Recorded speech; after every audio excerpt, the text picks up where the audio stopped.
Greetings and salutations. I am Crom the Pale. Welcome to my 7 Days to Die Overhaul mod Rebirth Day 1 Quick Guide Tips and Tricks video. That's a mouthful. This mod was created by Furious Ramsey and can be found on the Rebirth Discord. There are various install guides on YouTube that do a really good job of showing you what to do. Now let's jump right in. When you do finally get the mod installed and you're going to start a new game, you're going to have a chance to play with the settings. Now, the general, basic, advanced, and multiplayer settings from vanilla, you're going to want to leave them on default. I know a lot of people are going to instantly want to ramp up the difficulty, the speed of zombies, and change various things. The reason why you want to leave them on default is because Rebirth has its own settings which separate a lot of those settings into individual settings so you can more closely customize it to suit your play style, making parts of the game you want more difficult while not creating problems in other areas where you want the difficulty to remain where it is or even decrease it to speed up your progress. So I'm going to go through some of these settings really quick. For starters, the scenario. There are 2 current scenarios and a third one on the way. Scenario none is your 7 Days to Die vanilla type of playthrough where you have your traders, you go to the trader, pick up a quest, go do the quest to POI, return to the trader for rewards, and so forth. The second scenario is the Purge. The Purge is a very specific scenario which I will get into at the end of this video. Now, spawn confirmation I suggest leaving on because that just gives you a chance to click through those tips and hints that are on the bottom of the screen when you load up. Otherwise, it can sometimes cause issues if you're clicking through those while it's trying to load the game. So that's the only reason I suggest that. Initial biome, Trader Forest. By default, it should put you there anyways, even with the random biome, because you really need to start with Trader Rect, who spawns in the forest, in order to progress the way the game's intended, the mod is intended. While completing quests doesn't send you to new traders, there are traders that you need to unlock in a specific order. Not necessarily. You could increase your challenge, your own personal difficulty level, by doing them out of order, but there are substantial reasons to do them in order. Now we're going to go with Jumpstart here with the book and the weapon. And I'll get into why you want to do this for your first time through once we're in the game, but generally if you start with no Jumpstart, it's simply going to delay your ability to use the class features of this mod for a certain amount of time. You will eventually get into them. It's just a matter of, do you have them day 1 or do you have them day 8? So protect traders is pretty self-explanatory. Looting traders by default is off, so I have turned it on because I enjoy looting the traders. And if you go down, whoops, I always forget that scroll wheel over on that side changes things. So health bars, I have them on by default because I find in this particular mod they're very useful. However, by default they're turned off, so you can find a mod, an armor mod in-game to add health bars to enemies. So I'm sort of changing the difficulty in a sense by adding it or skipping the duration it would take to find it. Lockpick minigame, I personally don't like the minigame. It's nothing bad about the minigame. It's Sphere 2's minigame, and I think people love it. I personally don't like lockpicks. I have issues, so I just turn off the minigame. I rather press the button 10 times and go through a dozen lockpicks than play around with it. Screen shake is off because I personally have issues with the screen shake with my eyes and sense of balance and such. Almost everything else here, oh, that shouldn't be on none, that should be lower. Everything else here is a difficulty setting. Again, these should not be changed. I always got to double check because when you scroll up and down, you can accidentally change things. Now, Furious Ramsey has done a great job about putting explanations next to these to explain exactly what they are. So I suggest going through and reading them all, but I don't think you should actually change anything beyond the ones I did. Certain things you may want to change based on the quality of life rather than actual difficulty, but it's up to you. I think you need to play the game for at least a full week to get a feel for the mod before you start adjusting things. However, to each their own. If you feel you can make these changes day one and jump in and ramp up your own difficulty, go for it. So I'm going to load into a game and show you what the first day is basically like. Okay, here we are in the game. Now, you'll note when you do load into the game, you won't load into a trader. I moved to the trader after I loaded it in, but I wanted to start here just because I didn't want to spoil any surprises along the way.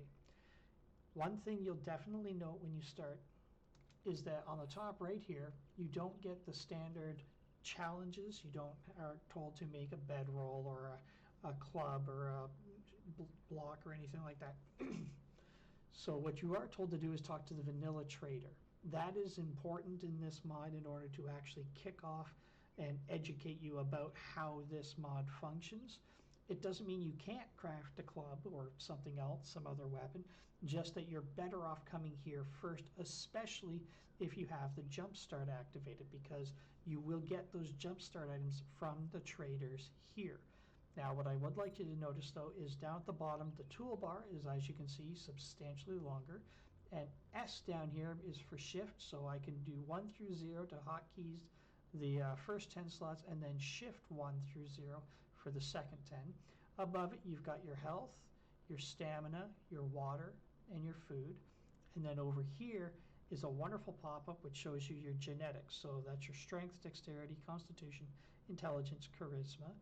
Your class will show up here once it's active, and I'll show you that. Tier 1, 0 of 10.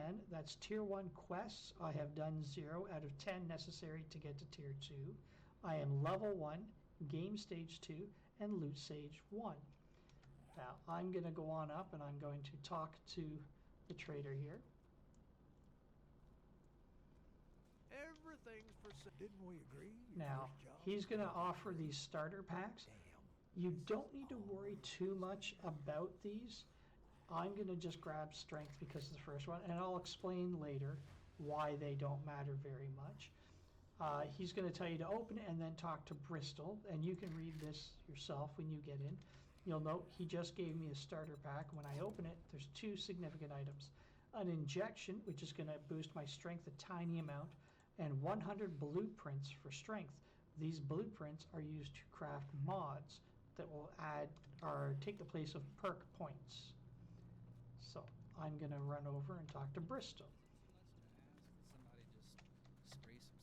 Now he's going to talk to me about the genetics and tell me about class training and talk to Elias. So I say yes, and I'll go talk to Elias. And he's going to give me some more generic boost. This is basically the same as this. It's just I can pick whichever one I want. So maybe I'll make charisma this time.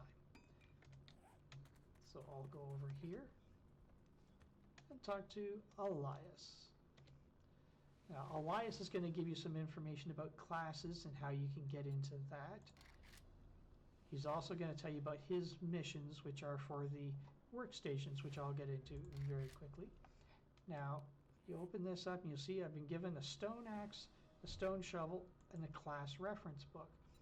Once I pick my class, and I'm going to go with the butcher class because I have a fondness for it. Craft it, and then I will activate it. Once I activate it, you'll notice down here I am now a butcher. It's provided me with 2 weapons, an AK and a machete. Now if I go up here and I look at the butcher class, you'll see swords and assault rifles are the 2 items that are tied to it. And if I go into crafting skills and I go to butcher, this tells me where I can craft my what quality of machete I can craft and the various different ones available to me, and the same with assault rifles.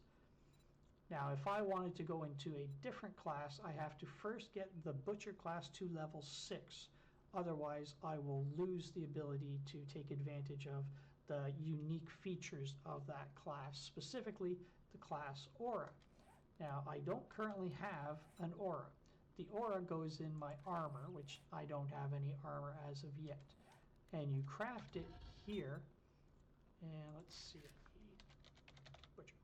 This is the class aura for the butcher. I'll need to find an anvil, and I'll need molten steel in order to craft it. Now, if you take the second tier of the jumpstart, it will actually give you armor and it will give you the aura automatically. So choosing one of those two jumpstart options will determine how quickly you can get into making use of the aura and everything else. Now, class weapons are tied to the individual class. So if I go here and I look at Hunter, if I start using a spear, I'm going to start gaining levels because action skills learned by doing are how this mod functions. Spears are tied to the Hunter, as are bows and long-range rifles. But to unlock the Hunter class, if I don't take the jump start, I would have to use spears to kill zombies until I raise the stone spear to quality 5. At that point, I would then unlock the Hunter book fragment for 2 of 2.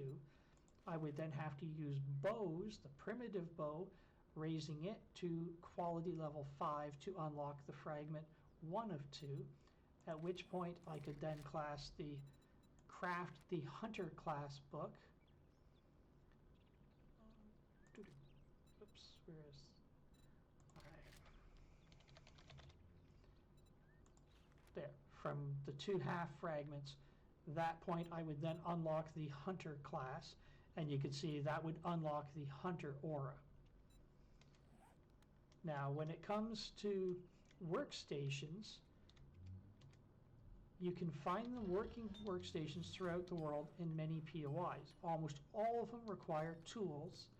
However, in order to pick up a workstation, you need to have a wrench, and you will wrench it. Now, the protections are involved here, so I can't pick up these.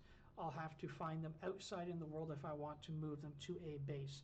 Wrench them and then craft a fully functional workstation.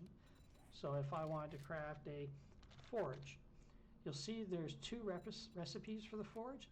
This recipe is to craft one using just these ingredients. However, if I have a repairable forge that I've acquired via wrenching one, a working forge, I can then craft it right away, and that is unlocked. The toolbox is automatically unlocked when you start the game, and it is relatively easy to acquire. Rope and wood, the axe will get you those. Nails you can get by things like wooden pallets if you hit them with the axe. Some furniture, wooden tables, wooden chairs, couches, various things like that will provide you with nails. And the rope, of course, you craft quite simply with either plant fibers or cloth fragments. If you want to unlock the workstations, he actually will sell you quests to unlock them so that you can craft them. However, be advised, these quests can be very difficult. The foes you face in some of these are unique and do not appear anywhere else in the game. Some of these quests are tied to player levels, and so you will have to reach that level before you can activate the quest and proceed to unlock that particular workstation. However, you can find a distiller in the game day 1, level 1, wrench it, and then craft it. So there are balances throughout this that allows you to progress, partially based on your actions and partially based on pure luck or exploration. So whichever path you find is best. He also will sell you some molten steel, crucible schematic, which is again tied to level 12 or 20. He also sells kunai throwing knives, which aren't fantastic, but in lieu of any other throwing weapon, or if you don't want to make use of bullets because you're saving them for, Horde night, this can be an option. They are expensive. And then the Rage Panther is unique to the Berserker class. All other classes automatically start with a pet. here's Oreo. And if I press E and talk to Oreo, and I can click on see what you're made of, his name, level, his respawn cost is free, so if he was to die out in the wild, he will either respawn at my bedroll, or I can come over to any radio setup in the world, click E on it, and I have the option to teleport him to me, or I can dismiss him, or I can respawn him if he has died. Items, because he does have an inventory, that you put in him stay in him when he dies. So if you load him up with stuff and he dies, he will then teleport to your bedroll, or wait until you teleport him with the radio. Then you'll be able to retrieve the items that are in there. So it can be a caution not to put things in there like you're healing and he suddenly dies and you no longer have healing. So we went through this a little bit earlier. His inventory is where he sells your perks. So there's your Warrior's Edge, Strength, or Sexual T-Rex, Minor 69er, Mother Load, Cardio, Parkour, Void Step, Pack Mule, Healing Factor, Iron Gut, Lucky Looter, Treasure Hunter, Physician, Deep Cuts, Daring Adventure, Better Barter, and Charismatic Nature. And you can see these are rather expensive for day one. And if you look at your actual genetics here, you'll see Strength has a level. It progresses based on actions you take. So your strength will go up as you kill zombies with melee weapons. Your cardio will go up as you run around the world. Constitution as you take damage, use healing items. So in this way, you're going to constantly be raising your constitution, dexterity, strength, your intelligence, and your charisma. In order to acquire these perks, you have to purchase them from Bristol, or you can create a mod. So I have 100 of these. I could make a Minor 69er, Mother Load, Sexual T-Rex, or Warrior's Edge mod. And that mod would go into my armor, and it would give me 2 points into any one of these. So that's why your jumpstart can be very beneficial. It may be for you, you rather have Void Step. Void Step gives you a chance to dodge attacks. Iron Gut, if you know you have a hard time finding food and dealing with the cooking. If you're running around and you're going to be looting a lot, you're going to really get in there. Any of the perks that only go to 5, using a mod will only grant 1 perk point, not 2. Any of them that go up to 10, you will grant 2. And the ones that go below 5, of course, you'll only get 1 point from the perk, from the mod. It should also be noted that as you do make these mods, there are unified mods. So if I say, if I go Strength, you'll note that there is a Strength mod. Once you craft all 4 of these mods, and you can only equip 1 of these mods in a piece of armor at a time. So all of these mods may go in your, I can't remember if it's the chest or the hands, but you'll only be able to put 1 of these mods in. So even if you can craft all 4 of them, you could only equip 1. However, you can craft a unified strength mod using all 4 once you have them. And then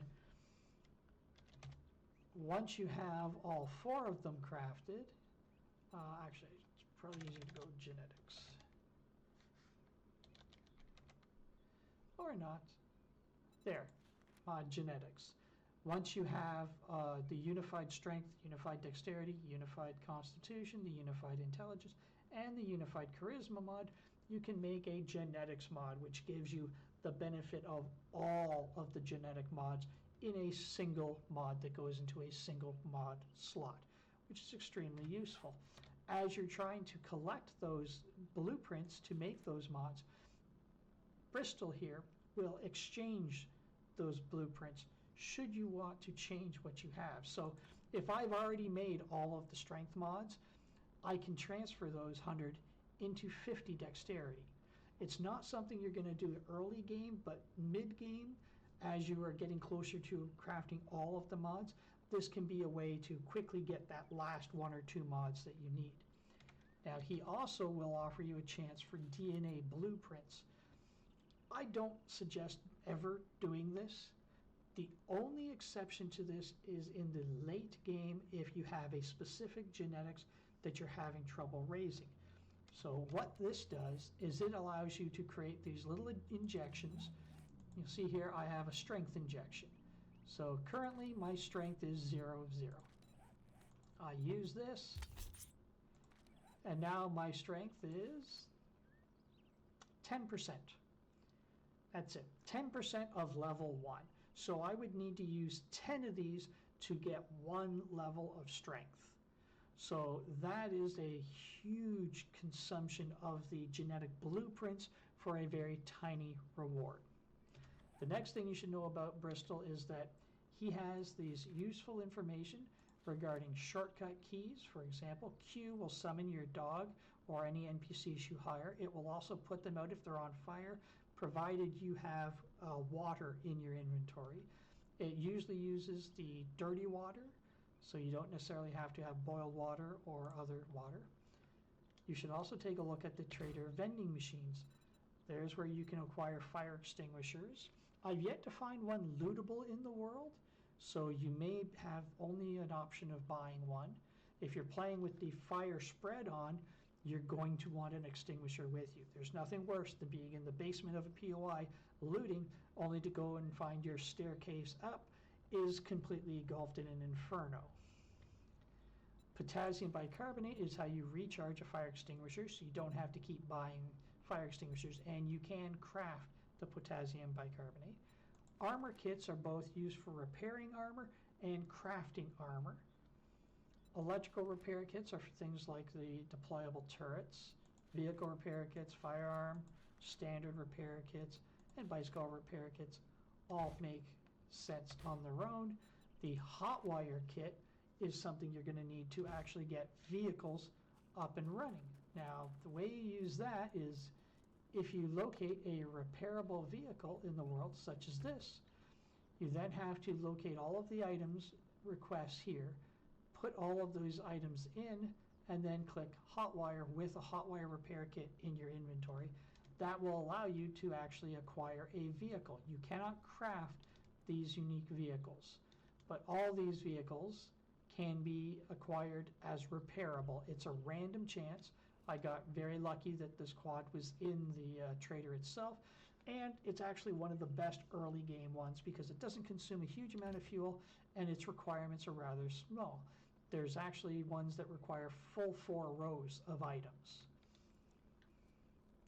So the next thing we're going to do is we're going to talk to Rec, and we're going to get our starting quest.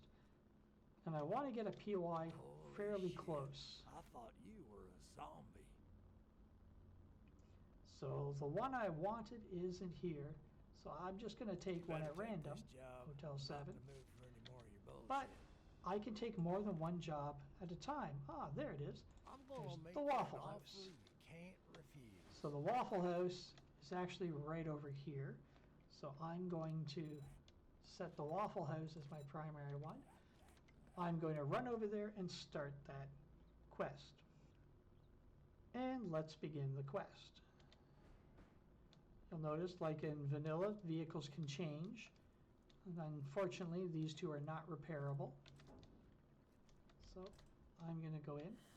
Areas where you normally find books, you'll now find various things, and I'll go into what some of these are quickly. You'll see some unique zombies here.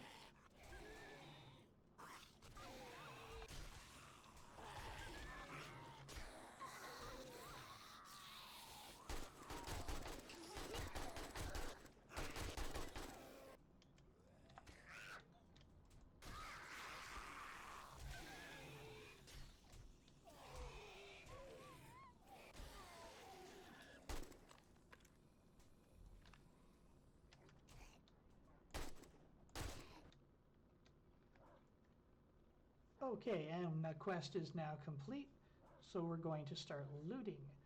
You'll notice boxes in here are searchable. If they have white text, you can search them and loot them. Once you do, they become black. So any boxes with black text cannot be searched. However, you can pick them up, and once you do that, you'll be able to set them down and make use of them for your own storage. Same is true with the crate here at the end. Pick that up and it can then be used for storage. So I am going to go see what's going on. Oh, there's a very, very big wolf.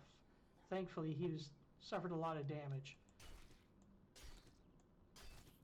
Now, the first POI you clear is probably going to be the one you want to turn into a base.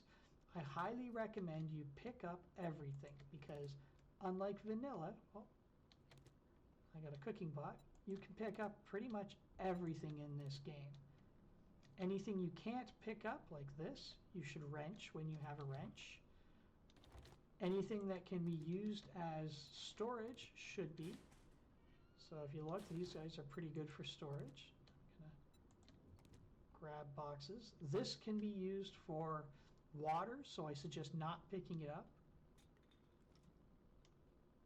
Now, where I want to make my base is the roof, because obviously I don't want to have to fight things at night on the ground. There are wandering hordes here at night. You'll note, whoops, get up here. There's a ladder at the back, but it's missing, so I can't actually make use of it. And as I just mentioned, or started to mention, I cannot make building blocks here. Even though they're not difficult to get the wood, I don't have any nails yet. I was hoping I'd loot some, but I didn't. So what I'll do in the meantime is set up here. I use some boxes that I picked up as makeshift storage for now. So I now have plenty of storage. Fridges are quite good. So I can dump all kinds of things. Anything I'm not going to sell, I can dump into here. So I've got a few nails. Oh, regarding your dog, quick key Q will teleport it to you. And if it needs to heal, you can actually just put some meat in it and it will consume that and slowly regenerate health. I can make a cooking pot, I believe. Oops. Not cooking pot, campfire. My brain is... to do that, I need small stone. I didn't pick any of those up, so I can grab 5 small stone. I now have a cooking pot for that. For other items, I'm going to run over to the trader, and again, the ladder being at the bottom there catches me so I don't fall and hurt myself. The trader does not close at night. So you could technically spend the night in the trader if you couldn't find any place safe. However, oh, one thing I should also mention is corpses can be searched. Eventually, you're going to get the Z corpse auto loot mod. You can craft that. It's fairly simple. Duct tape's probably the hardest thing to get, and that will automatically pull items from corpses into either your companion or yourself, depending on if it's weapons or bullets or just cloth and such. I was mentioning staying in here at night. While you can do that, 2 things you should be aware of. 1, large hordes, and the wandering hordes are exceedingly large in this mod, can stack up against gates and get over the top. And 2, bandits, of which there are in this game, as well as certain zombies, can actually open locked gates. That can obviously be very, very problematic. What's your problem? Well, you proved me and wrong. you can see there's a lot of options here for the quest rewards. Get the hell out of here. Bacon and eggs makes sense because food is going to be hard to come by. So I'm going to leave. Oh, there are other traders in this compound that you should talk to. This trader here is one that you need to kill 50 explosion immune zombies. And if you go into the stats here, and I should go through all of this, you'll see global achievements, and that's the farmer trader. And it'll tell you how many I've killed. So I've actually killed 2 of 50 already. There's another trader over here. I can't talk to him till I'm player level 15.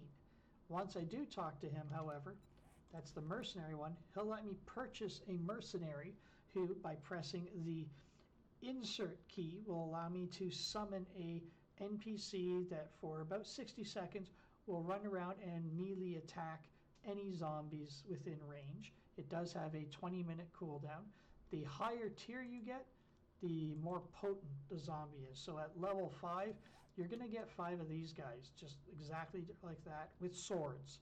They do a ton of damage. There are also other workstations here. So you've got the shredder, which is basically just used for turning objects into brass and lead. Cobblestone, this is the method by making it. You have to shred large rocks. You cannot make cobblestone in your inventory, in your backpack, like you could in vanilla. Limestone fragments have a use in creating distilled water. And then, of course, small stones and wood might be necessary for this. You can use the wood logs to make wood planks. Wood planks are then what you use to make your standard, oops, pressing too many buttons at once. So your standard storage crates require the wooden planks, nails, and black dye. Black dye, while not exceedingly simple to get, aren't exceedingly hard. The mortar and pestle is how you craft them. Fuck up and buy some. Let's get this over with. You can also purchase from him. He does occasionally sell the dyes. Well, how about you browse your ass? You should also right take a out of look my at these store. vending machines. Distilled water is your best option early game. Not only does it cure dysentery, but it gives you good stamina regen and a good amount of water.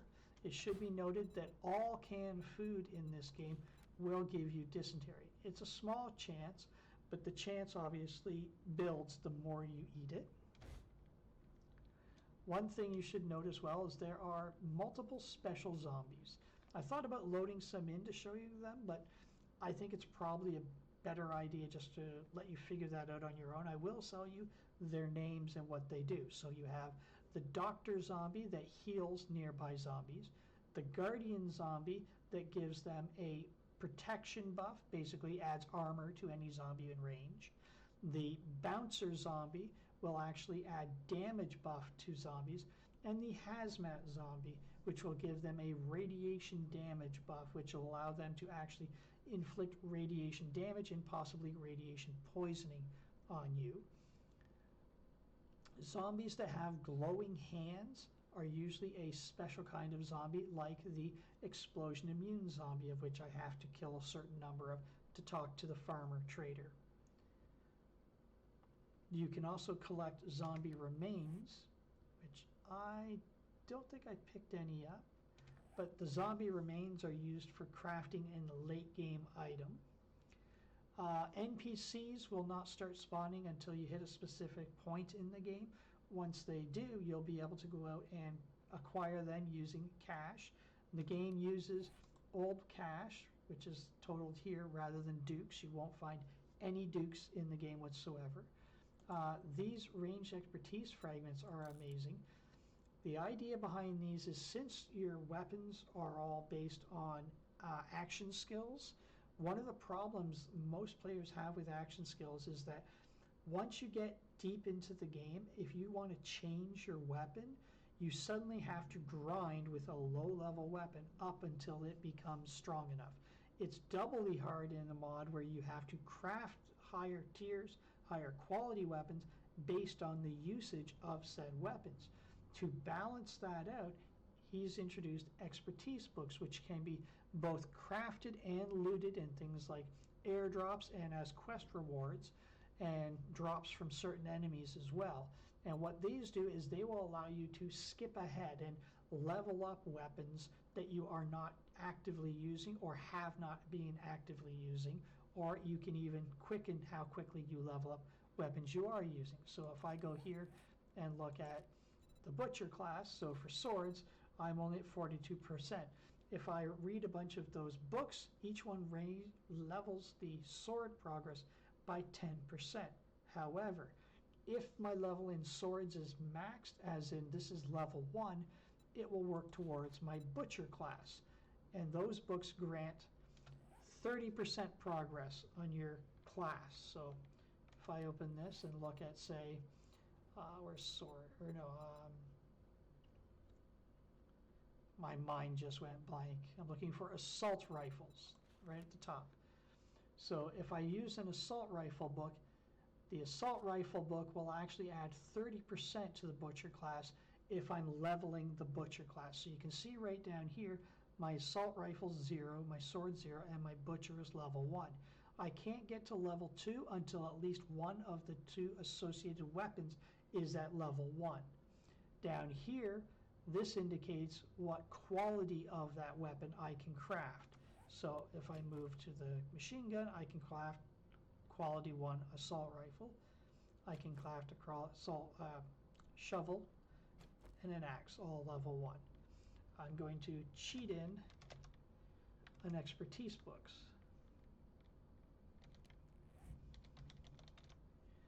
And I'll grab something I'm not using, so here. So if I go into Hunter class, it uses spears. I have currently not used spears, and in order to unlock the Hunter class, I would have to use a stone spear and get that all the way to quality level 5. However, if I wanted to unlock the Hunter, say as my second class, once Butcher gets to level 6, I can use that. And what that does is my spears suddenly are already unlocked all the way to iron, including that book fragment. So that's a rapid way of getting into a secondary or even a third class. Should be noted when you're dealing with your classes, while you will get the benefit of auras of any class you are at level 6, other specialty features of a class can only be accessed when you are using that class as your primary class. For example, with the Techno Geek, if you level up deployable turrets, you can see at level 3 here, it says at the bottom, deploy 1 turret using your ranged sledge and turret skills. What that means is you can press page down or shift page down to deploy either a sledge turret or a robotic turret, which, similar to the mercenary, will last for a short period of time and have a short period of cooldown before you can use it again. The farther you go, the more you can deploy. So at level 10, you can deploy 8 of these turrets at one time by one button press, not 8 presses of the button in 8 separate locations. So they become extremely powerful once your expertise in that class is leveled. But if I'm a Techno Geek level 10, but I active class as Butcher, I will not be able to use these deployable turrets. Now, that's basically everything for the quick guide and most of the tips. What I'd like to go into one last thing I should say is armor mods. When it comes to your armor, there are a ton of mods for attack speed, block damage, your class aura offense and defense, which can grant a bonus whereby on defense your aura will trigger when somebody attacks you. You can increase class experience, dismember chance. There's a fire rate, game stage, genetics experience, health assessment, and the health assessment is what I was talking about, is being able to see the HP bars, heat detection to know if your stealth is working or not, hunger and thirst, loot timer, melee. There's so many mods. You can truly customize your character via mods, more so than in, say, vanilla, where you just use perks to customize your character. Because in vanilla, you can obviously eventually have all of the perks. Here, you're limited by how many mods you can put in your armor, so you have to pick the correct mods. There's also these unique mods that you have to craft blueprints for, and the benefits they can give you are really, really unique. So that's a very late game item I should mention, but once you can craft these, you can really customize a character to be very, very unique. So with all that being said, I'm now going to jump out of this game and into The Purge. Greetings and salutations once again, and welcome to The Purge. You'll notice it looks very similar, of course, to Rebirth. There are a couple distinct differences. If you notice down in the bottom left hand, the HUD has changed right now. You'll notice while it says desert at the top, 1.6%, 4 out of 246. What that means is I have cleared 4 POIs out of 246 existing POIs. The Purge is all about a unique concept wherein there are no zombies in the world wandering the streets. There's none out in the forest, the desert, the snow biome, the wastelands, or the burning forest. There's none in the city streets. There are, however, zombies inside every POI, and your task is to do a clear of every POI, but you only need to clear it once, and zombies will never respawn. Everything else from Rebirth is basically the same with your classes, class progression. One other big notable difference is you do not have access to the NPCs that roam the world, so you can't hire them. You do, however, get access to dogs, and you can see I have 3. There are still animals in the world, so you'll still have to deal with wolves and bears in the forest, coyotes and the vultures in the desert, the mountain lions and bears and wolves in the snow biome, and there are still zombie bears and zombie dogs in the wasteland, and wild boars and snakes and such in the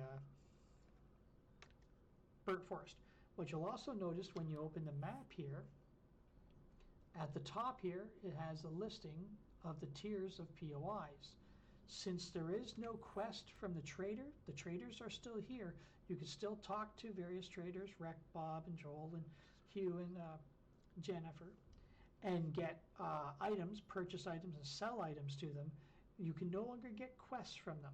The way it works is instead, if I walk over to this Buddy's Grain, you should see a message just above my toolbar. I have detected zombies here, and at the top of the screen you can see there are 2 areas and 3+ zombies. So I'm going to go ahead and purge this POI. On the map you'll note it now has a symbol above it. If I zoom in, and that symbol means this is a tier 0. Oh, there's a zombie. You'll note that it doesn't show a red dot for the zombies. However, when I get to the final zombie, I will get a yellow dot. So I hear my dog's attacking a zombie. That means there's another zombie outside tied to this POI. Remember, there are no, organic zombies out in the wild. There are still wandering hordes.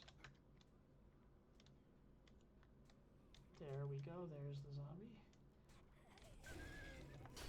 Now, I've obviously been at this a while.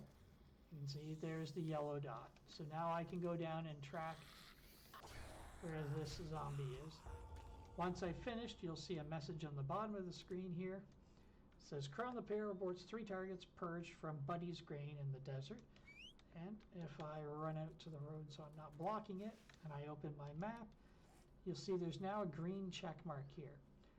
Now, the way it works in the Purge is you cannot freely wander the biomes. You start in the forest and you have to clear 75% of the POIs in the forest.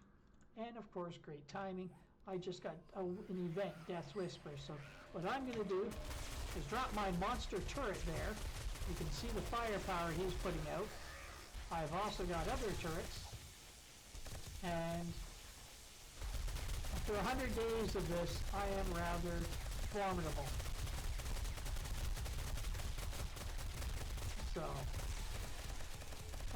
Rebirth means, oh, I forgot to go over misery of all things. So, I'm definitely going to mention misery. So, first, let's talk about events. Great.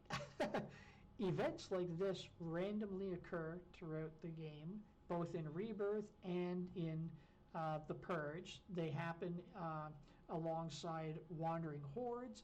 They can feature zombie bosses like this one, or they can feature bandits. They can also be animal hordes, so it could have been a group of bears that attacked me there. You'll note I can pick up the turrets I dropped. The other turrets vanished, and I now have a timer on the left-hand side here of 1:33 before I can make use of that skill again. The loot from them is very, very useful. So it's worth fighting them. Oh, I pushed the wrong button. And the shielded boss allies, I guess I can call them, also drops bags, which gives you some nice items. One of them got separated. You'll notice I've got a variety of weapons here. That's because this is a unique class. I'm running the Butcher Hunter Techno Geek class. So I have to have my, you see the arrows that rain down, they're part of my Hunter class. The bleeding comes from my Butcher class, and the shock comes from my Techno Geek class. So those are the unique monsters. I was about to talk about something else when I suddenly got hit with the event, and I can't remember what it was. Oh dear. Oh, right. In order to unlock the desert, you start in the forest. And so I had to clear 75% of all POIs in the forest in order to unlock a crafting recipe for what's known as the stabilizer device for the desert. To move from the desert to the snow biome, I have to clear 75% of the desert, which will then unlock the ability to craft the snow biome stabilizer, which I then will have to equip.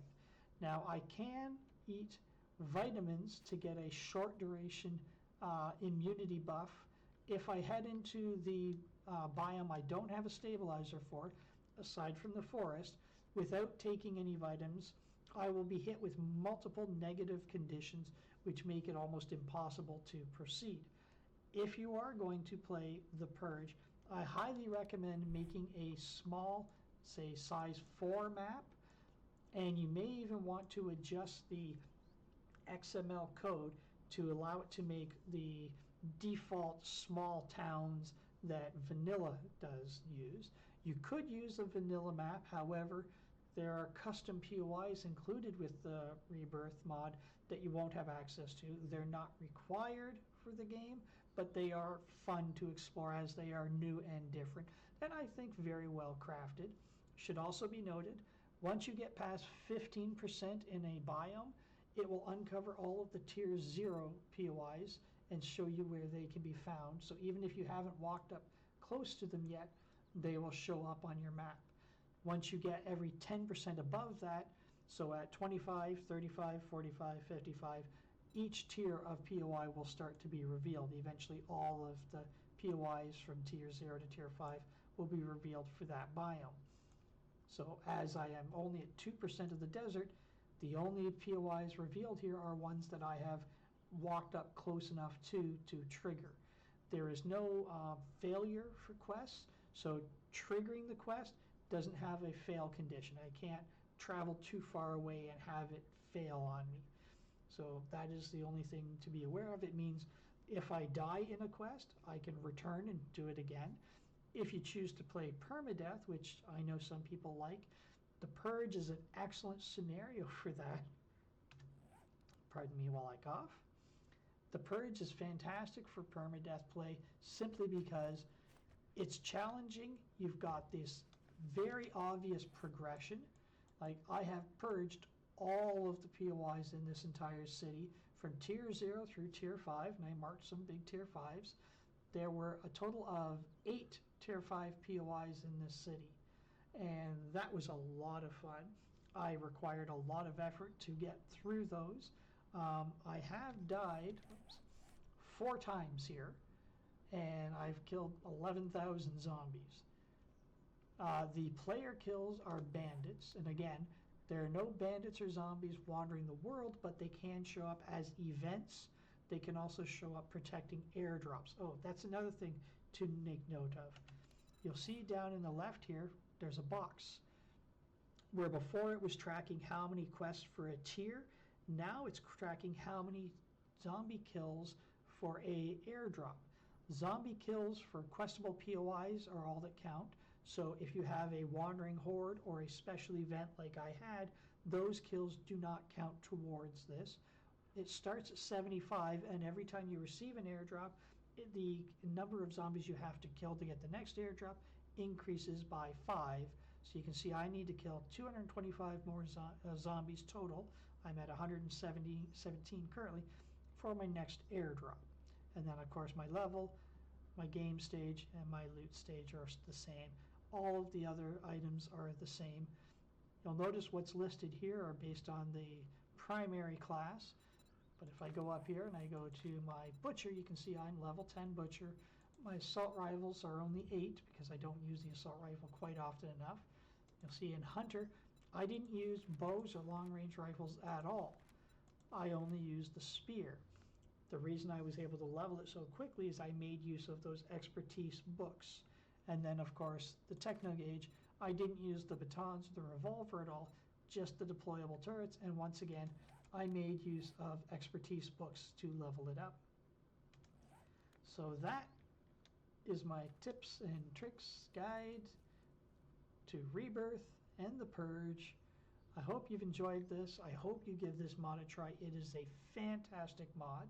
I should mention that Furious Ramby, the mod's creator, is currently working on the Hive.